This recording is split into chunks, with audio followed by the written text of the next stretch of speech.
Je déclare ouvertes les journées portes ouvertes d'action sociale.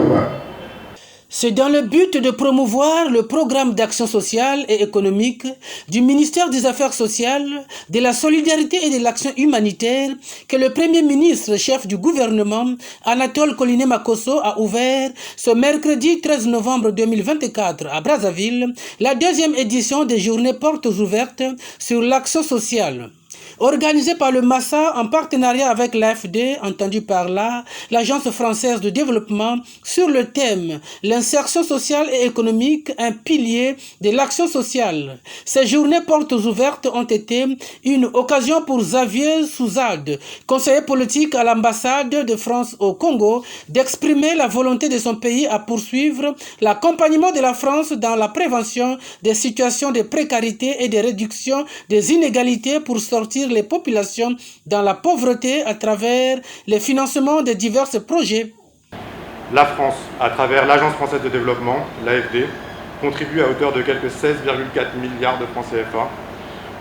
pour accompagner cette démarche structurée de l'action sociale des autorités congolaises visant à prévenir les situations de précarité tout en améliorant l'insertion sociale et professionnelle des plus démunis.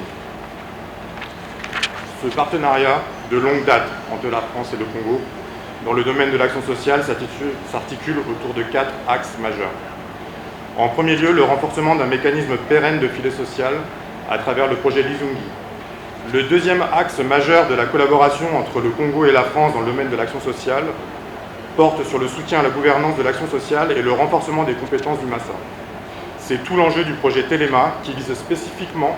l'insertion économique des plus vulnérables dans les départements de Brazzaville, du Poul et de Pointe-Noire.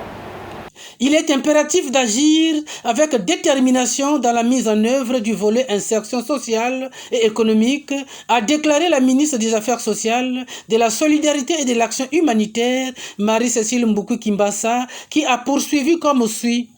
Il faut souligner que le ministère des Affaires sociales, la solidarité et de l'action humanitaire dans son ensemble, quels que soient les services, aussi bien au niveau national que déconcentré,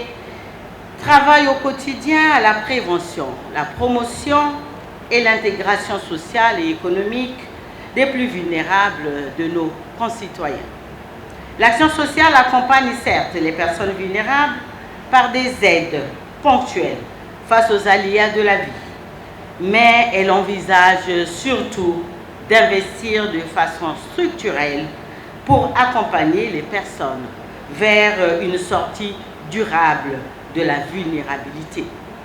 Marie-Cécile Mboukou-Kimbassa a saisi cette occasion pour transférer à son collègue de très petites et moyennes entreprises la liste des 200 bénéficiaires de financement vulnérables pour leur prise en charge dans l'objectif de les accompagner à formaliser leurs entreprises. S'en est suivi après la visite des stands pour se faire une idée des résultats des bénéfices récoltés à la suite des financements.